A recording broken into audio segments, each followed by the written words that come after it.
I do work through times of sickness. Sickness is something that we voiceover talent have to deal with. I mean, again, you're paid to sound exactly like you did the last project you did for somebody, or like your demo or one of your video links. And that can Yeah. be a real problem.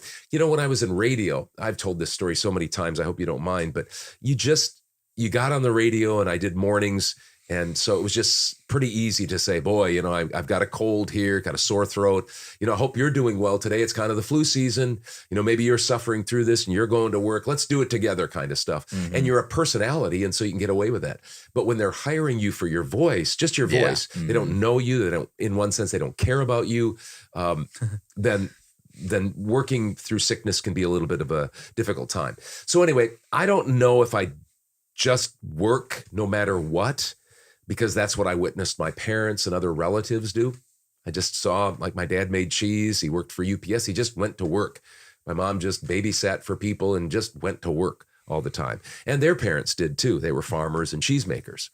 Or maybe it was because I'm really competitive, and whether it's in sports or work or just life in general, I don't want to give my competition a leg up. So I just work because I'm always concerned somebody's going to take my place. I don't know. Or maybe it's 30 years, as I just mentioned, maybe it's 30 years of mainly morning radio, getting up. You just can't call somebody at 2:00 in the morning when it's time to, you know, get up and do your morning drive time. You just kind of have to go in and survive it.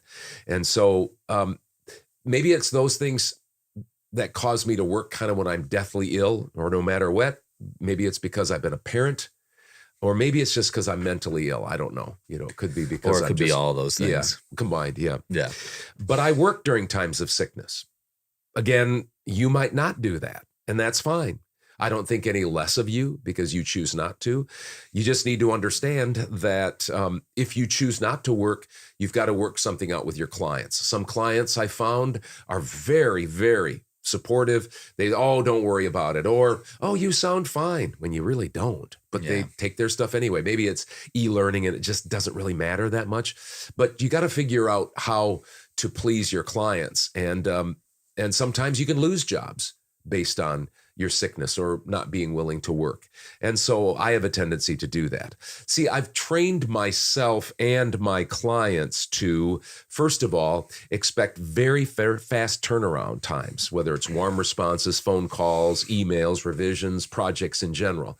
They just know that I'm going to turn things around quickly, rain or shine, you know, sickness or whatever. I have trained my clients to expect that I will be available and highly reliable. That's just how I've trained them. And I've also trained them to expect my availability every weekday, unless I let them know with an out of studio notice. They just know that I'm going to be around. And that's how I built my business.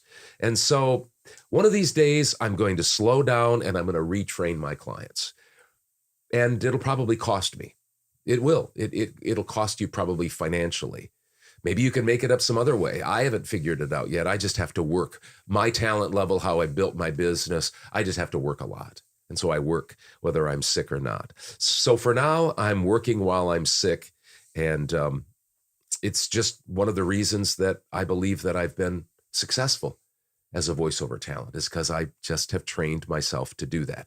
So here it is again. I do work through times of sickness.